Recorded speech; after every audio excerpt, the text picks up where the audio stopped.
Hi friends, எல்லாருக்கும் வணக்கம். நம்ம கரண்ட் அஃபேர்ஸ் தொடர்பான வீடியோ பதிவுகளில் தொடர்ச்சியாக பார்த்துட்டு வரோம்.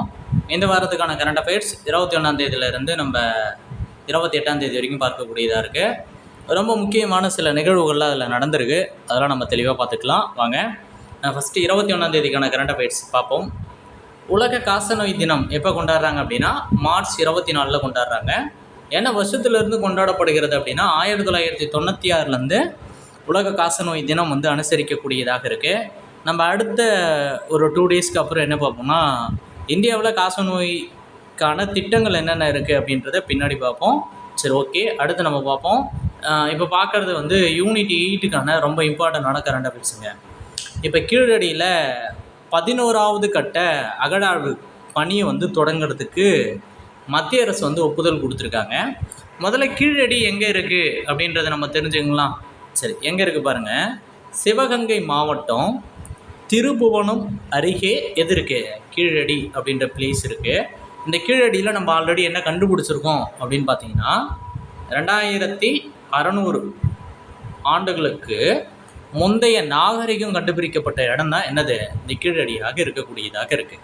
ஓகேங்களா? சரி, ரைட், சூப்பர். அதில் 2 விஷயம் பார்க்குறோம். ஒன்று காசநோய் சம்மந்தமான விஷயம், இன்னொன்று அகழ்வாய்வு சம்மந்தமான விஷயங்களில் நம்ம பார்த்துருக்கோம். சரி, இப்போ அடுத்த டேவை பார்ப்போம். 22 என்ன கான்செப்ட் அப்படின்றத பார்ப்போம். ரொம்ப முக்கியமானதும் கூட. என்ன அப்படின்னா, இதில் பார்த்திங்கன்னா தாரிக் அப்படின்ற இந்த போர் கப்பல் என்ன பண்ணியிருக்காங்க? தயாரிச்சிருக்காங்க. தாரிக் அப்படின்ற போர்க்கப்பலை. இது என்ன பண்ணிட்டாங்க அப்படின்னா, எப்போ இணைக்க போகிறாங்க கடற்படையோடு அப்படின்னு பார்த்திங்கன்னா, நமக்கு ஏப்ரல் 3, 2026 இணைக்கக்கூடியதாக இருக்குது. இது முழுக்க உள்நாட்டிலே தயாரிக்கப்பட்ட ஒன்று. என்னது?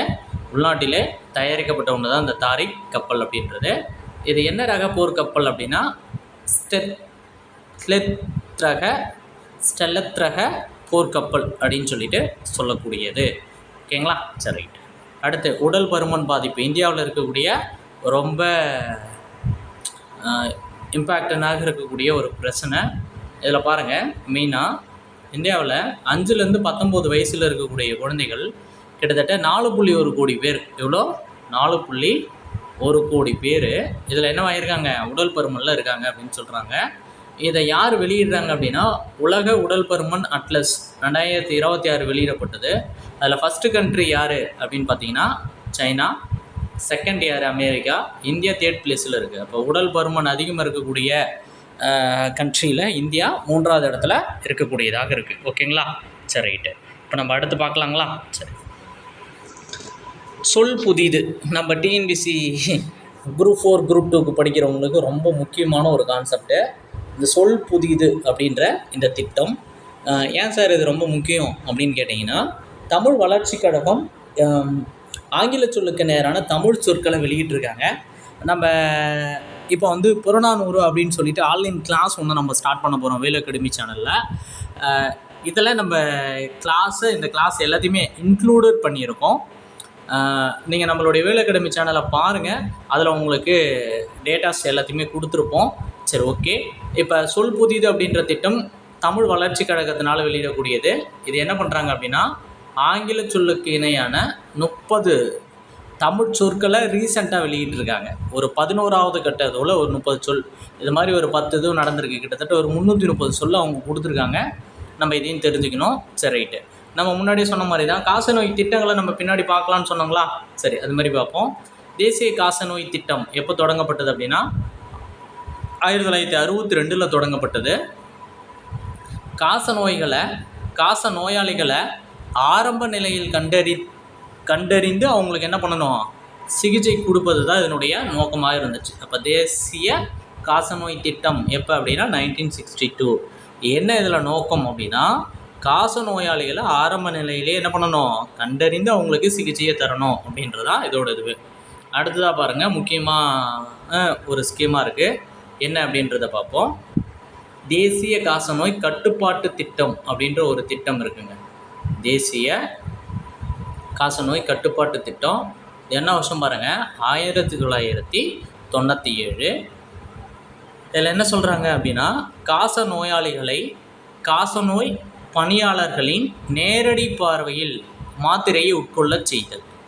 ரொம்ப ரொம்ப ரொம்ப ரொம்ப முக்கியமானதுங்க. என்ன சொல்கிறாங்க அப்படின்னா, அந்த நோயாளியை கண்டறியுது ஃபஸ்ட்டு விஷயம்.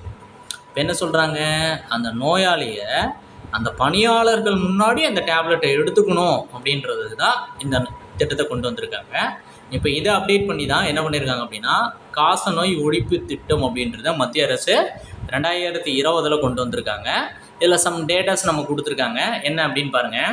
2015 பிரகாரம், எது பிரகாரம்? 2015 பிரகாரம் இந்தியாவில் காசநோய் இறப்பு எவ்வளோ இருக்குது அப்படின்னா, லட்சத்துக்கு 28 பேர் இருக்காங்க. எவ்வளோ?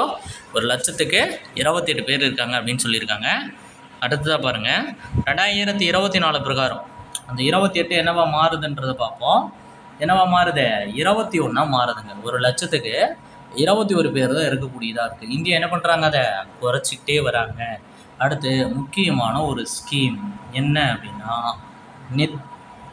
நிக்ஷயா மித்ரா அப்படின்ற ஸ்கீம். இது பொருளாதாரத்தில் பின்தங்கிய நோயாளிகளை தத்தெடுத்து காசநோய் சிகிச்சை காலம் முழுவதும் அந்த குடும்பத்திற்கு தேவையான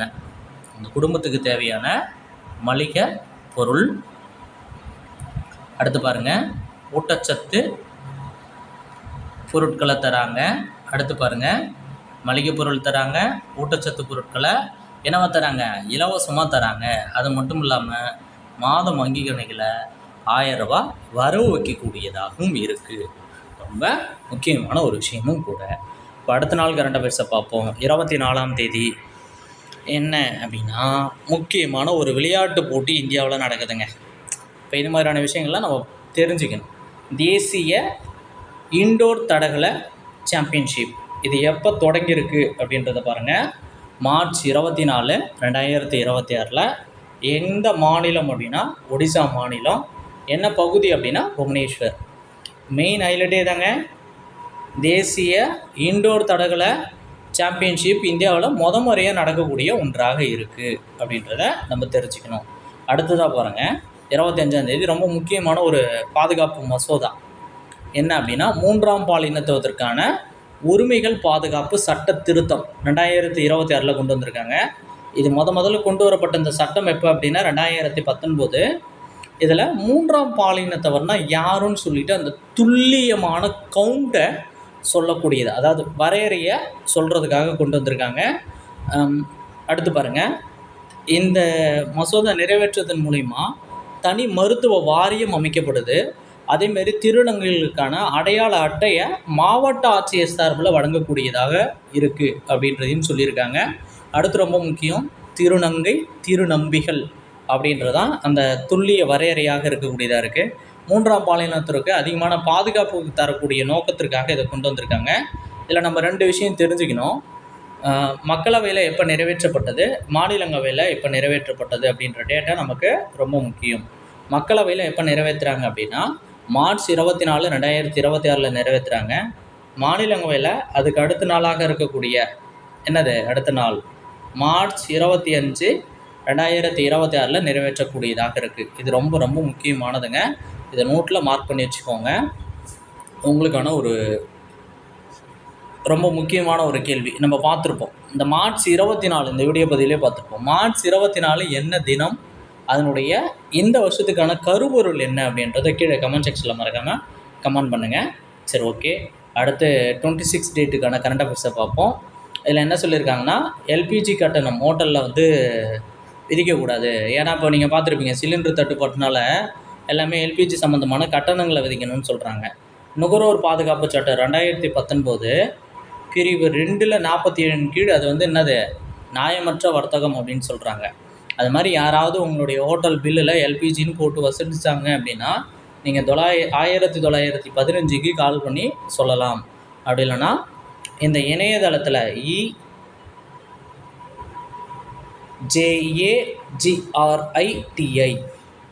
ஜகார்டி அப்படின்ற இந்த இணையதளத்துலேயும் நீங்கள் என்ன பண்ணலாம், புகார்களை தெரிவிக்கலாம் அப்படின்ற சொல்லியிருக்காங்க. அடுத்து நியமனம் ஒன்று செஞ்சுருக்காங்க. செவியோட முழுநேர உறுப்பினராக கேவி நாராயணமூர்த்தி அவர்கள் நியமனம் செஞ்சுருக்காங்க. அடுத்து உலக காற்று தர அறிக்கை 2025 வெளியிட்டிருக்காங்க. இதை வெளியிடக்கூடிய அமைப்பு யார் அப்படின்னா சுவிட்சர்லாந்தில் இருக்கக்கூடிய ஐக்யூ ஏர் நிறுவனம். ஐக்யூ ஏர் நிறுவனம் எப்போ வெளியிட்டாங்க அப்படின்னா மார்ச் 24, 2026 வெளியிட்டிருக்காங்க. இது கிட்டத்தட்ட 143 நாடுகளில் சுமார் 10,000த்திற்கும் மேற்பட்ட நகரங்கள்லேருந்து தகவல்கள் திரட்டப்பட்டதாக இருக்குது. உலகளவில் மிகவும் மாசுபட்ட நாடுகளின் பட்டியலில் இந்தியா எத்தனாவது இடத்துல இருக்குன்னா 6th பிளேஸில் இருக்குது. ஆனால் நகரத்தில் உலகின் மிகவும் மாசுபட்ட நகரம் எது அப்படின்னா உத்தரப்பிரதேசத்தில் இருக்கக்கூடிய லூனி அப்படின்றது தான். அடுத்து ரொம்ப முக்கியமானதுங்க, இது பாலிட்டி சம்மந்தமான ஒரு கரண்ட் அஃபேர்ஸு. மார்க் பண்ணி வச்சுக்கலாம், எப்போ வேணாலும் நம்மளை கேள்வியாக கேட்கலாம். பொது சிவில் சட்டத்தை குஜராத்தில் வந்து நிறைவேற்றம் செய்கிறாங்க. குஜராத் பொது சிவில் சட்டம் இதனுடைய பெயர். இதை சட்டசபையில் எப்போ அறிமுகம் செய்கிறாங்கன்னா மார்ச் 24 அறிமுகம் செய்கிறாங்க. இது மாதிரி நடைமுறைப்படுத்தக்கூடிய 2வது மாநிலமாக எது இருக்குது? குஜராத் இருக்குது. பொது சிவில் சட்டத்தை நாட்டில் அறிமுகப்படுத்திய முதல் மாநிலம் எதுனா உத்தரகாண்ட். என்ன வருஷம் அப்படின்னா 2024ங்க. நீங்கள் கீழே கமெண்ட் செக்ஷனில் என்ன பண்ணுங்கள் அப்படின்னா அரசியலமைப்பில் எந்த விதி பொது சிவில் சட்டத்தை பற்றி குறிப்பிடுகிறது அப்படின்னு சொல்லிட்டு கீழே கமெண்ட் செக்ஷனில் மறக்காமல் கமெண்ட் பண்ணுங்கள். ஓகேங்களா? சரி, ரைட்டு. இப்போ அடுத்து பார்ப்போம். நாட்டோட ரொம்ப முக்கியமான ஒரு இஸ்ரோ சம்மந்தமான நியூஸு. 3வது ராக்கெட் ஏவுதளத்தை அமைக்க குஜராத் அரசு முடிவு செஞ்சுருக்காங்க. ஃபஸ்ட்டு எங்கே இருக்குது அப்படின்னா ஆந்திரா ஸ்ரீஹரிகோட்டாவில், 2வது குலசேகரப்பட்டினம். இது போலீஸ் எஸ்ஐயில் ரிப்பீட்டடாக கேட்கப்பட்ட ஒரு கேள்வியாக இருந்துச்சு. அடுத்து பாருங்கள், 3வது குஜராத்தில் இருக்கக்கூடிய கிர் சோம்நாத் அப்படின்ற இடத்துல அவங்க என்ன பண்ண போகிறாங்க? ஏற்படுத்த போகிறாங்க. அதுக்கு மாநில அரசு என்ன பண்ணியிருக்கு? முடிவு எடுத்திருக்கு அப்படின்னு சொல்கிறாங்க. அடுத்து கல்வி சம்மந்தமான ஒரு டேட்டா கொடுத்துருக்காங்க. 2024-25 ஆண்டுக்கான ஒருங்கிணைந்த மாவட்ட கல்வி ஆய்வு அறிக்கை மத்திய அரசு வந்து வெளியிட்டிருக்காங்க.